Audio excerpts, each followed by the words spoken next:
नमस्कार दोस्तों, कैसे हैं आप लोग। मैं उम्मीद करता हूं आप लोग सब अच्छे होंगे। आप देख रहे हैं अपना YouTube चैनल MS कंप्यूटर 9456। मैं आपका दोस्त स्वागत करता हूं आपके अपने प्लेटफॉर्म पर। दोस्तों, हमारा आधुनिक इतिहास में एक सीरीज़ चल रही है जिसमें प्ले लिस्ट बना दी गई है और उसी आधुनिक इतिहास की सीरीज को आगे बढ़ाते हुए और प्ले लिस्ट में क्लासों को और आगे बढ़ाते हुए आज जो हमारा सेशन है वो बहुत अहम और बहुत इम्पोर्टेंट सेशन है, जो सभी स्टेट PCS, सभी वनडे एग्ज़ाम और जितनी भी पैरामिलिट्री फोर्सेस होती हैं उनमें उनकी परीक्षाओं में सबसे ज़्यादा क्वेश्चन जो है वहाँ से ही पूछे जाते हैं, जो एकदम बहुत बड़ा डाउट बच्चों के मन में रहता है। और अधिकांश बच्चों को ये लगता है कि हम इस पोर्शन को किस तरीके से कवर करें।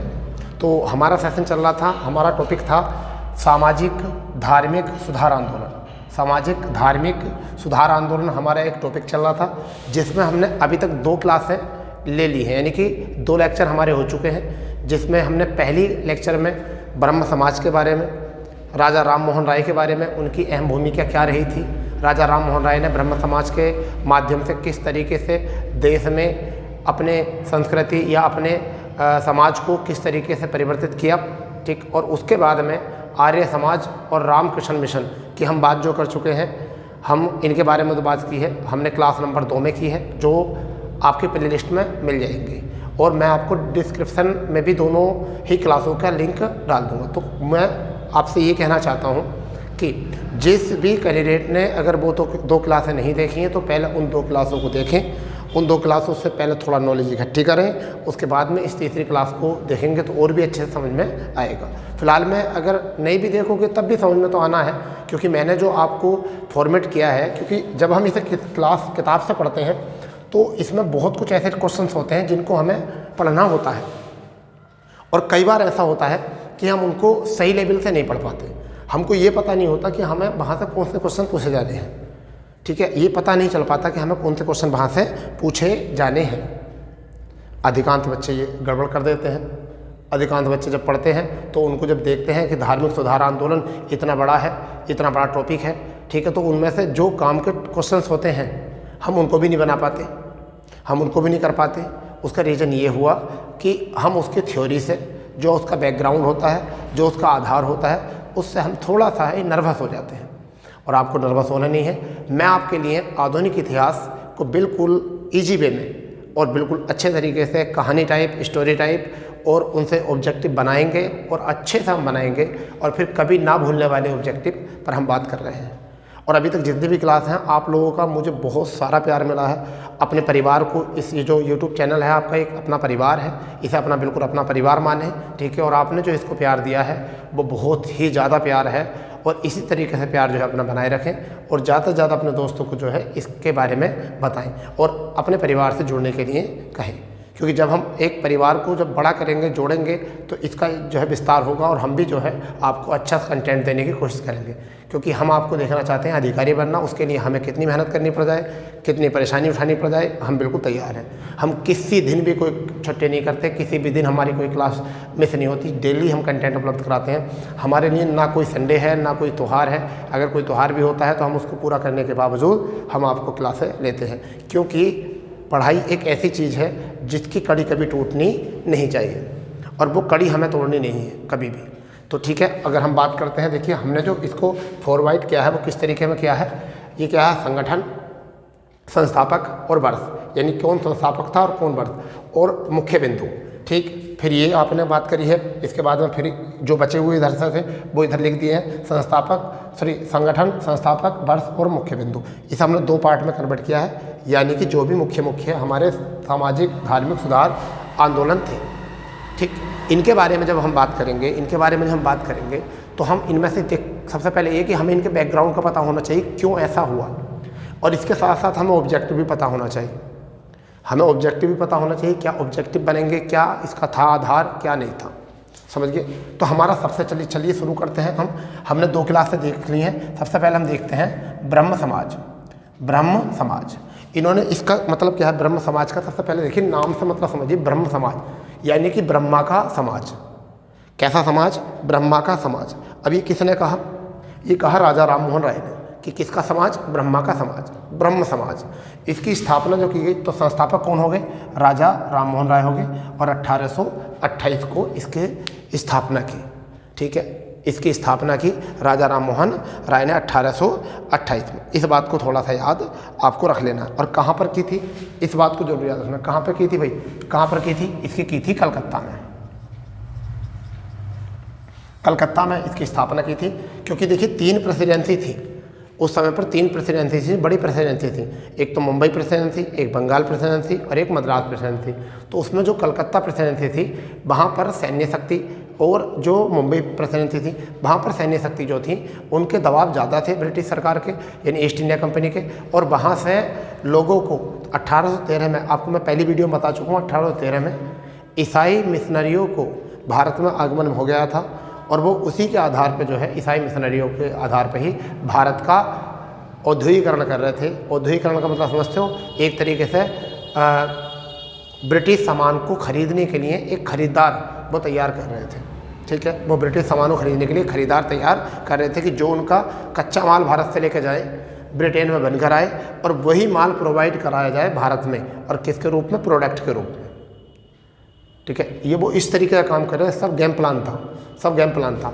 अब इस चीज़ को बहुत सारी कुरीतियों को देखते हुए, बहुत सारी कुरीतियों को देखते हुए ब्रह्म समाज, यानी ब्रह्म का मतलब एक, ब्रह्मा कौन? एक। ठीक, इसका मतलब एकेश्वरवाद के प्रवर्तक। देखिए कनेक्ट करना सीखे बातों को। बहुत सारे बच्चे बोलते हैं कि सर हमें हिस्ट्री जो है तैयार नहीं होती। इसका एक रीज़न ये भी है कि हम कनेक्ट करना नहीं जानते बातों को, हम कनेक्ट करना नहीं जानते। ब्रह्म समाज, ठीक है, राजा राम मोहन राय ने 1828 में शुरू करी। ठीक है, अब ब्रह्म समाज एक, राजा भी कौन होता? एक। तो याद रखेंगे राजा राम मोहन राय। राजा राम मोहन राय को राजा की उपाधि जो थी वो अकबर द्वितीय ने दी थी। किसने दी थी? अकबर द्वितीय ने दी थी। ठीक है, अकबर द्वितीय ने इसलिए दी थी राजा राय की उपाधि, जब राजा राम मोहन राय को ब्रिटिश भेजा था कि ईस्ट इंडिया कंपनी जो है वो भारत में जो है बहुत ज़्यादा दबाव कर रही है, और जितने भी उत्तराधिकार क्षेत्र को लेकर है उनको अपने कब्जे में कर रही है। ठीक है, उनकी क्रूरता को बताने के लिए उन्होंने कहाँ भेजा था? ब्रिटेन भेजा था, लंदन भेजा था। फिर वहाँ पर आकर उन्हें क्या कहा गया था? राजा की उपाधि दी गई थी अकबर में। ठीक है, तो अब देखिए ब्रह्म समाज, ब्रह्मा का समाज एक, तो इसका मतलब एकेश्वरवाद के प्रवर्तक। ठीक है, एकेश्वरवाद के प्रवर्तक। तीसरी बात, इन्हें भारतीय पत्रकारिता का जनक कहा गया। भारतीय पत्रकारिता का जनक कहा गया। नव जागरण का अग्रदूत कहा गया। मोस्ट इंपॉर्टेंट बात यह है, नव जागरण का अग्रदूत कहा गया। ठीक है, आधुनिक आंदोलन का प्रवर्तक, आधुनिक आंदोलन का प्रवर्तक कहा गया। क्या कहा गया? आधुनिक आंदोलन का प्रवर्तक। ठीक, तो इनसे केवल आपको याद रखनी है कि ब्रह्म समाज की स्थापना कलकत्ता में हुई थी, राजा राम मोहन राय ने की थी, 1828 में की थी। एकेश्वरवाद के प्रवर्तक थे। मूर्ति पूजा का इन्होंने विरोध किया था, बहुदेववाद का इन्होंने विरोध किया था। और नवजागरण का अग्रदूत, आधुनिक भारत का इन्हें जनक कहा जाता है, आधुनिक भारत का अग्रदूत कहा जाता है, पत्रकारिता का जनक कहा जाता है। समझिए, इस तरीके से हम इन बातों को याद रखेंगे। और इसकी पूरी डिटेल जो है वो वीडियो बन, जो क्लास बन है इसकी, सामाजिक धार्मिक सुधार आंदोलन क्लास बन, यहाँ लिखा हुआ होगा वहाँ पर। ठीक है, वो प्ले लिस्ट में आपको जाकर मिल जाएगी, आप वहाँ से देख लेना। ठीक है, और डिटेल में जो बात करना चाहिए, केवल हमें चाहिए केवल पॉइंट टू पॉइंट। इसके बाद में एक समाज था हमारा वेद समाज। अब आप ये समझिए, वेद समाज यानी कि वेद का समाज, वेद का समाज। अब आप समझिए, ब्रह्म समाज के जो फैक्टर हुए, ब्रह्म समाज जो टूटा तो केशव चंद्र सेन, एक तरफ कौन आगे थे? एक आगे थे केशव चंद्र सेन, और दूसरी तरफ कौन आगे थे? देवेंद्रनाथ टैगोर। कौन आगे थे? देवेंद्रनाथ टैगोर। ठीक है, केशव चंद्र सेन जो है दक्षिण भारत में, देवेंद्रनाथ टैगोर जो है पश्चिम भारत में। देवेंद्रनाथ टैगोर कहाँ पहुँच गए थे? पश्चिम भारत में, और केशव चंद्र सेन जो है कहाँ पहुँचे थे? दक्षिण भारत वाले एरिया में। तो इन्होंने वेद समाज यानी कि वेदों का समाज, श्री धरालू नायडू, कौन व्यक्ति थे? श्री धरालू नायडू। और इन्होंने क्या काम किया? इन्होंने मद्रास में 1864 में इसकी स्थापना की। इन्होंने जो प्रेरणा ली वो कहाँ से ली? केशव चंद्र सेन से, जो ब्रह्म समाज से जुड़े हुए थे, केशव चंद्र सेन से। केशव चंद्र सेन वही हैं जब जिन्होंने आप एक एक्ट, ब्रह्म विवाह अधिनियम 1872 में ब्रह्म विवाह अधिनियम पारित किया था, जो बाद में जाकर नेटिव मैरिज एक्ट बना।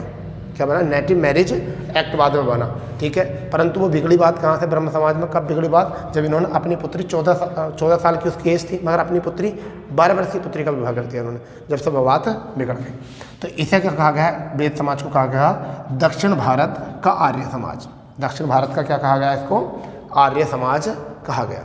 क्योंकि आर्य समाज जो है, देखिए ये देखिए आर्य समाज जो है दयानंद सरस्वती, तो आर्य समाज में क्या था, वेदों की ओर लौटो, परंतु इन्होंने क्या था, केशव चंद्र सेन से प्रेरित होकर, प्रेरणा केशव चंद्र सेन से ली, परंतु जो ब्रह्म समाज की कुरीतियाँ फैल गई थी उनको दक्षिण भारत में सुधारने के लिए इन्होंने एक वेद समाज के, वेदों के आधार से अपने समाज को गठित कीजिए, वेदों के आधार से अपने समाज को गठित कीजिए, अपने समाज को बनाइए। इस वजह से श्री धरालू नायडू ने मद्रास में 1864 में दक्षिण भारत के आर्य समाज के रूप में इसकी स्थापना की। बहुत बढ़िया जी। ठीक, अब इसके बाद में आता परमहंस मंडली। ठीक है, परमहंस मंडली की शुरुआत यहाँ पर बहुत सारे संस्थापक के रूप में काम करा, बहुत तगड़ा योगदान दिया बहुत सारे लोगों ने। हुआ क्या ये कि जब मद्रास वाले क्षेत्र में बहुत ज़्यादा कुरीतियाँ फैल रही थी, तो एक आपका नाम सुना होगा आत्माराम पांडुरंग। ठीक है, मैंने पांडुरंग नहीं लिखा था इसमें क्योंकि जगह इतनी कम थी थोड़ा बताने के लिए। आत्माराम पांडुरंग, बाल मुकुंद, दूसरे व्यक्ति कौन थे, बाल मुकुंद, और तीसरे बाल मुकुंद जयकर, पूरा नाम इनका ये था बाल मुकुंद जयकर। ठीक है, इनका नाम था आत्माराम पांडुरंग और इनका नाम था बाल मुकुंद जयकर। ठीक है, और दादोराव पांडुरंग, इन तीनों ने मिलकर 1859 में मद्रास में, 1849 में सॉरी, मद्रास में इसकी शुरुआत की। कहाँ पर शुरुआत की, मद्रास में इसकी शुरुआत की। ठीक, और एकेश्वरवादी है, ये कैसे थे, एकेश्वरवादी थे, यानी कैसे थे, एकेश्वरवाद, क्योंकि देखिए 28 यहाँ ज़्यादा समय नहीं हुआ, और इसके बाद में तुम देखिए, इसके बाद में जब जाकर कहीं जाकर जो है एकेश्वरवाद को समाप्त किया गया या वेदों की तरफ लौटने के लिए बात कही गई थी, परंतु अभी फिलहाल में जो था प्रभाव किसका दिख रहा था, अभी जो दिख रहा था वो दिख रहा था ब्रह्म समाज का प्रभाव। ठीक है, ब्रह्म समाज का प्रभाव देखते ही ये जो प्रेरित हुए थे वो किससे प्रेरित हुए थे, राजा राम मोहन राय से प्रेरित हुए थे लोग। राजा राम मोहन राय से ही प्रेरणा लेकर इन्होंने इस बात की शुरुआत की थी। तो देखिए इसमें भी एकेश्वरवादी हैं और बहुदेववाद के जो हैं विरोधी, तो इस है बहुदेववाद का विरोधी। परंतु इस बात को देखिए, ये पूर्वी भारत में था, इसका जो विस्तार चल रहा था ब्रह्म समाज का वो चल रहा था पूर्वी भारत में, जबकि मद्रास की अगर हम बात करें तो ये दक्षिण भारत में चल रहा था। कहाँ पे चल रहा था बेटा, दक्षिण भारत में चल रहा था। ठीक है, तो इतनी बात यहाँ से क्वेश्चन कर लेंगे, इतना ही क्वेश्चन बना सकेंगे।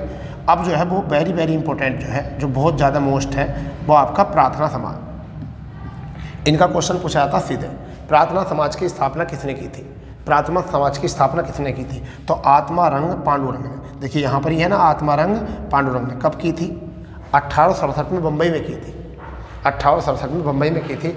अब बात आती है क्या, अब बात आती है ये कि 1867 में पश्चिमी भारत में, पूर्वी भारत में धार्मिक सुधार आंदोलन होने लगे, दक्षिण भारत में भी धार्मिक आंदोलन सुधार होने लगे थे।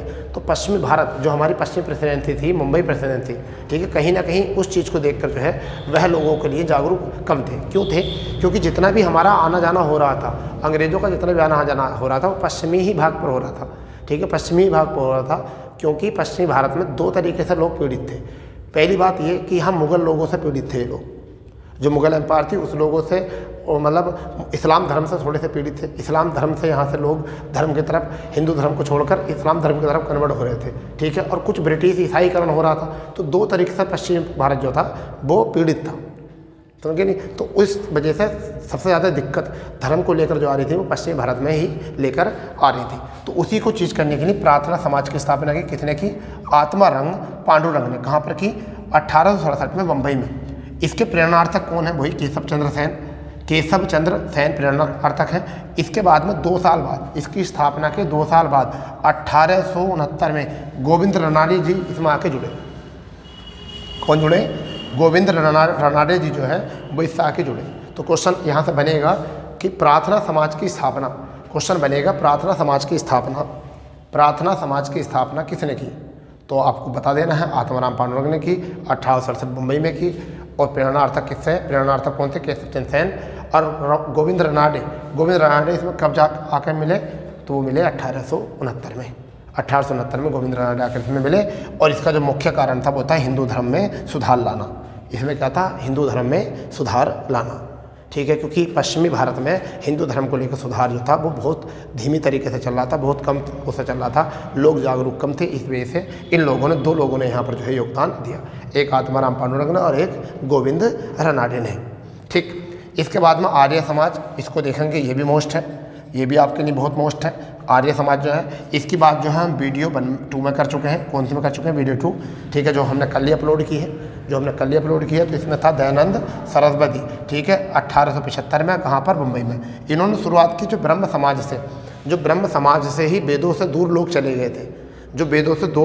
गए थे, और भारतीय संस्कृति और भारतीय सामाजिक संस्कृति को ठेस पहुंच रही थी। कुछ लोग ईसाईकरण की तरफ जा रहे थे, ठीक है। जैसे कि कुछ लोगों ने, अगर हम बात मान के चलें, कुछ लोगों ने आर्य समाज में जो है कुछ लोगों ने क्या काम किया कि ऐसे लोग जिन्होंने ब्रह्म समाज को मानकर एकेश्वरवाद को चुन लिया था और वेदों से दूर चले गए थे। विधवा, देखो, सती प्रथा तो पहले संस्कृति थी, चाहे ठीक था हुआ, परंतु उस समय पे तो संस्कृति थी।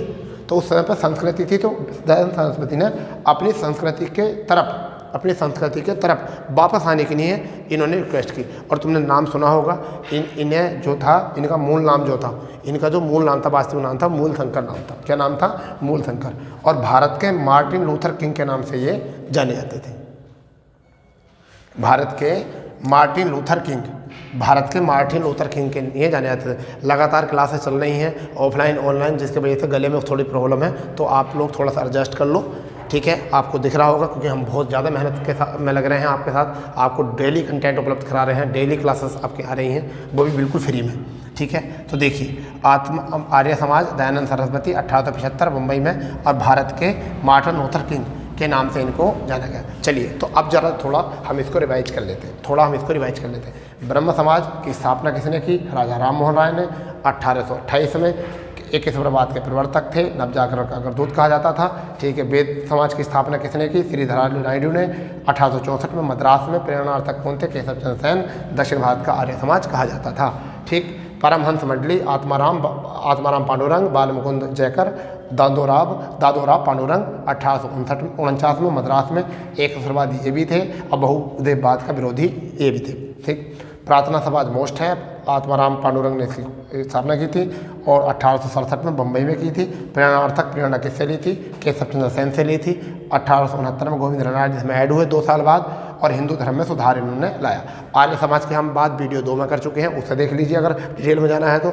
वरना काम की बात यहाँ से। दयानंद सरस्वती 1875 मुंबई में। भारत के मार्टिन लूथर किंग इनको कहा गया, ठीक है। इनका नाम मूलशंकर था, और इन्हें दयानंद सरस्वती का नाम जो दिया गया था, इन्हें पूर्णानंद नाम के एक व्यक्ति ने दिया था। किसने? एक स्वामी थे, कौन? पूर्णानंद ने इन्हें जो नाम दिया था वो दिया था दयानंद सरस्वती का नाम। तो मैं उम्मीद करता हूँ आप लोगों को इतना डाटा जो है इस साइट का समझ में आ गया होगा, बहुत अच्छे समझ में आ गया होगा, ठीक है। एक बार देखिए, 2 बार देखिए, 1-2 बार देख के जब वीडियो को आपको पूरा अच्छे तरीके से हो जाएगा। एक बार देखो तो कुछ बातें याद आएंगी, थोड़ा दूसरी बार देखो, स्पीड बढ़ा के देखो तो उसमें कुछ और बातें याद होंगी।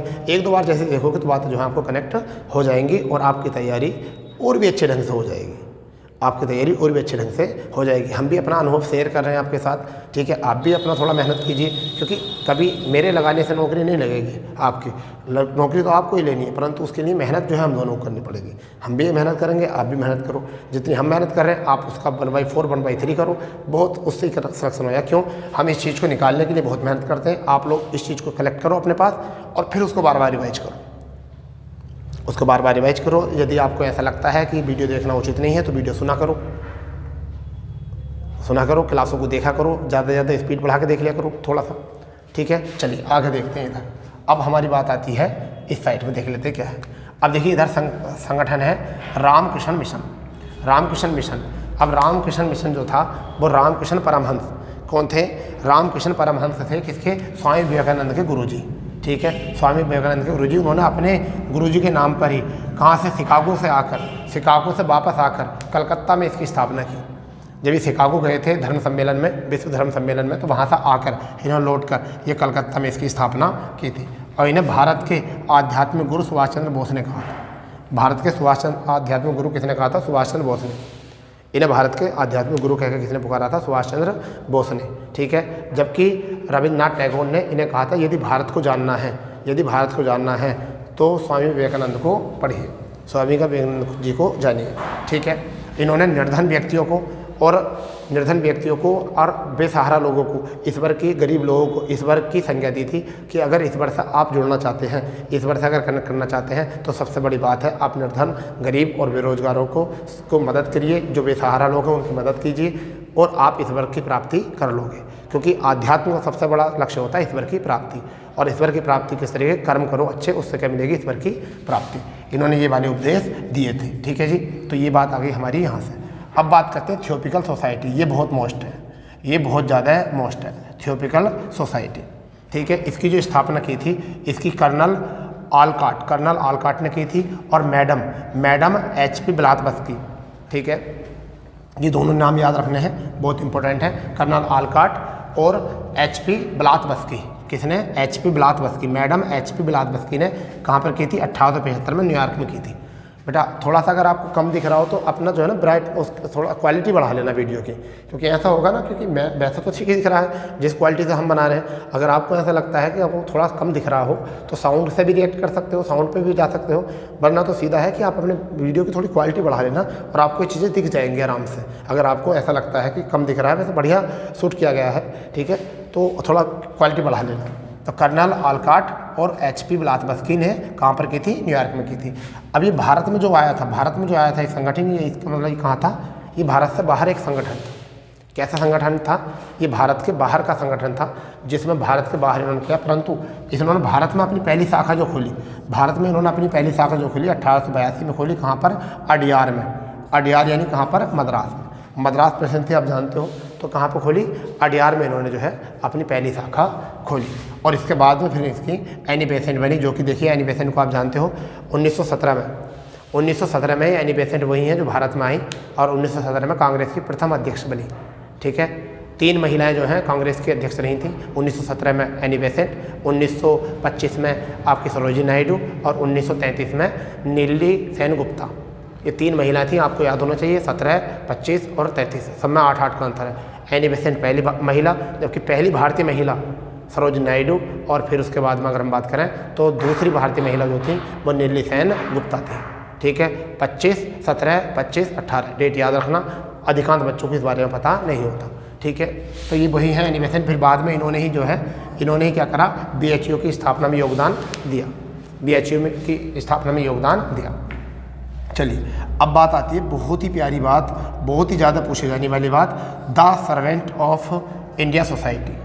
The servant of India society, the servant of India society, बहुत इंपॉर्टेंट बात है, बहुत इंपॉर्टेंट बात है। The servant of India society, और किसने करी? गोपाल कृष्ण गोखले ने। कब? 1905 में बम्बई में। अब 1905 में बंगाल विभाजन हो गया था, 1905 में बंगाल विभाजन हो गया था और स्वदेशी आंदोलन चल रहा था। उस समय की बात है जब बंगाल का विभाजन हुआ, तो लोग जो हुए कि एक पूरी तरीके से बेसहारा लोग हो गए थे कुछ। और ये कहाँ पर कही? ये बात बम्बई में, जबकि बंगाल विभाजन हुआ पश्चिम में, पूरब में, और बात हमारी पश्चिम की। तो इन्होंने पहले यहाँ पर लोगों को बताया, इन लोगों को बताया इन्होंने कि द सर्वेंट यानी कि जो नौकर, सर्वेंट यानी कि मजदूर जो होते हैं, हमारे नौकर जो होते हैं किसके? भारत के। यानी कि नौकरों की एक सोसाइटी बनानी है, समझिए, नौकरों की सोसाइटी, एक यूनिटी बनाओ, तभी आप जब यूनिटी से काम करोगे तो तभी अपने अधिकारों के लिए लड़ सकते हो, अपने अधिकारों के लिए लड़ सकते हो। और ये देखिए, ये बाद में युवाओं को प्रेरणा करता है, ये युवाओं को प्रेरणा करता कहलाया जाता है, क्योंकि मातृभूमि की सेवा, इन्होंने इसमें बताया था कि मातृभूमि की सेवा करो। मातृभूमि की सेवा करने वाले सबसे बड़े जो होते हैं वो सर्वेंट हैं, यानी आप क्या बनो? मातृभूमि की सेवा करने वाले सेवक बनो। अगर आपको आध्यात्म प्राप्त करना है तो आप मातृभूमि की सेवा करने वाले सेवक बनो। ठीक है, तो इन्होंने क्या काम करा? मातृभूमि के सेवक के रूप में भूमिका निभाई और युवाओं के प्रेरणार्थक करे गए। और जब से लेकर आज तक तुम देखो, इन्हीं के लिए जो है आपने देखा होगा युवाओं के लिए प्रेरणा बनती है। ठीक है, और युवा दिवस के रूप में जो है इन्हें जाना भी जाता है। ठीक है, आगे बात करते हैं शारदा सदन। शारदा सदन नाम से पता चल रहा है किसने शुरू करा था? पंडिता रमाबाई ने किया था। और ये था, संस्थापक कौन थे? पंडिता रमाबाई, 1889, और कहाँ पर? बम्बई में, 1889 बम्बई में। और ये विधवा आश्रम यानी कि महिलाओं के लिए था, महिलाओं के लिए खासकर जो था, इन्होंने प्रेरणा बनी। ठीक है, महिलाओं के लिए इन्होंने क्या करा? महिलाओं को भी धार्मिक सुधार आंदोलनों में और आध्यात्म की प्राप्ति के लिए इन्होंने उन्हें जागरूक किया। कि उन्होंने कहा कि महिलाओं के पुरुषों की जिम्मेदारी नहीं है कि आध्यात्मिक धर्म को बचाना, कहीं ना कहीं जिम्मेदारी महिलाओं की भी है। और उसमें सबसे बड़ी अहम भूमिका जो रही वो रही कि जो विधवा महिला होती थी उनके लिए आश्रम की स्थापना करना। ठीक है, इन्होंने विधवा आश्रम की स्थापना यहाँ से की। ठीक है, इसके बाद में अगर बात करें तो यंग बंग आंदोलन रहा था। ये हेनरी बेबियन डेरिजी, ये आंग्लो सदस्य थे। क्या थे? आंग्लो सदस्य थे, आंग्लो भारतीय। आंग्लो मतलब ऐसे जो पति पत्नी दंपत्ति में से एक युगल जो हो विदेशी हो। ठीक है, तो ये आंग्लो सदस्य थे। यंग बंग आयोग शुरू करा इन्होंने, हेनरी विलियम्स थे। इन्होंने क्या काम करा? ये हिंदू कॉलेज के प्रधानाचार्य थे, हिंदू कॉलेज के प्रधानाचार्य थे। और हिंदू कॉलेज के प्रधानाचार्य बनकर इन्होंने वहाँ लोगों को उपदेश दिए, हिंदू कॉलेज में बताया और लोगों से एकजुट होने के लिए कहा। ठीक है, तो ये थे हमारे कुछ महत्वपूर्ण सामाजिक धार्मिक सुधार आंदोलन। आप टेंशन बिल्कुल मत लो, यहाँ से क्वेश्चन आपके एग्ज़ाम में फंस जाएगा, आपके एग्ज़ाम में सीधा यहाँ से मिलेगा। तो हम आप इस वाले पोर्शन को पहले रिवाइज कर चुके थे, अब जरा हम इस वाले पोर्शन को देख लेते रिवाइज। रामकृष्ण मिशन स्वामी विवेकानंद ने शुरुआत की 1896-97 कलकत्ता में, भारत के आध्यात्मिक गुरु कहे गए। ठीक है, अगर इसकी बात करनी है तो वीडियो 2 में चले जाइए, वहाँ देखिए पूरी डिटेल में आपको बताया गया है कि क्या था।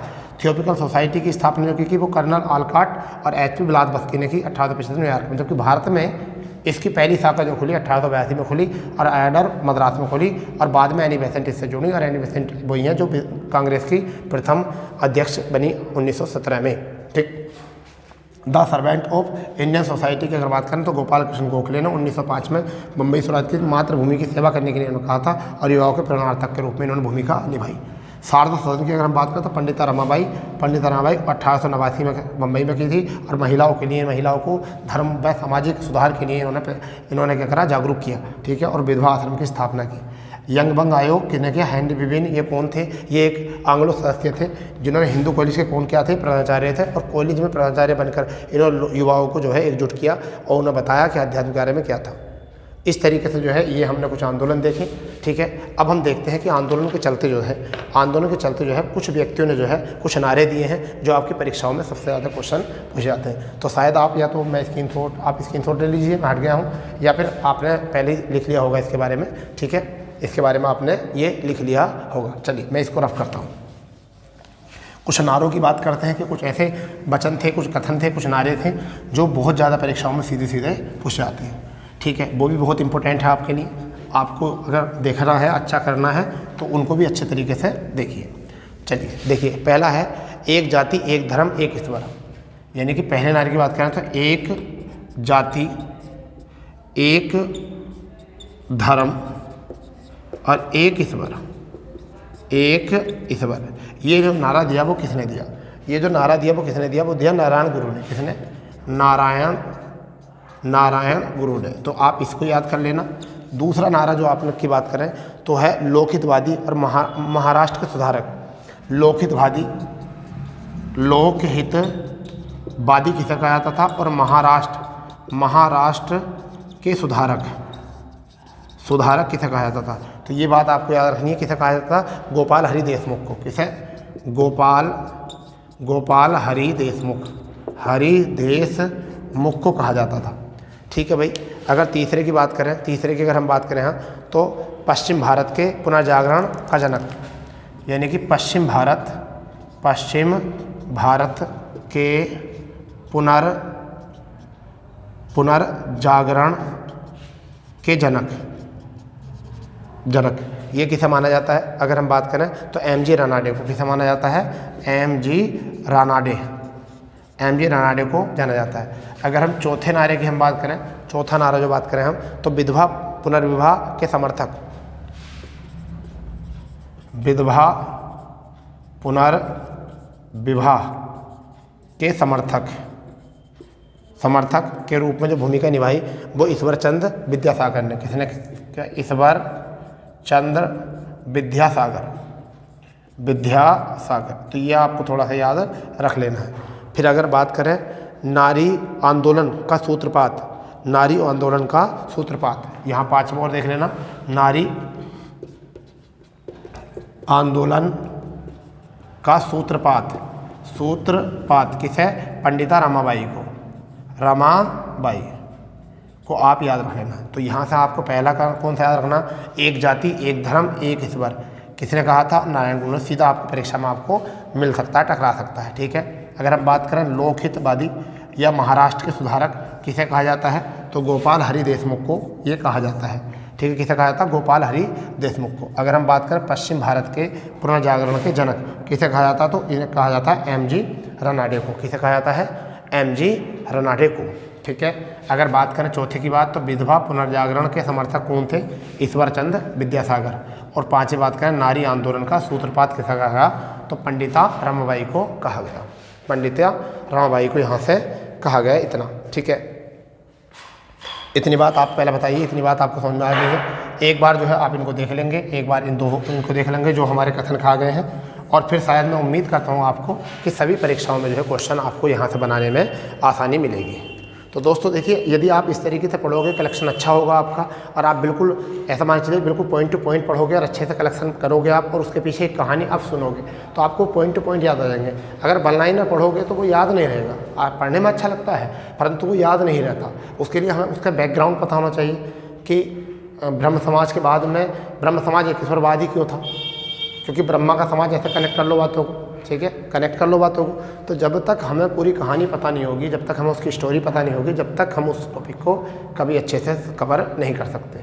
तो हमारे चैनल से जुड़े रहिए। अगर आपको आधुनिक इतिहास या आपकी तैयारी को अच्छी करनी है और बिल्कुल ऐसी चीज़ कि आपके बिल्कुल दिमाग में बैठ जाए, दिल और दिमाग में बैठ जाए और फिर कभी ना निकले, उसके लिए हम पूरी कोशिश कर रहे हैं। आपको बहुत बड़े टॉपिक को बहुत छोटा करके आपको बता रहे हैं, परंतु उसके पीछे का बैकग्राउंड हम पूरा बता के चलते हैं कि क्या ऐसा क्यों हुआ था।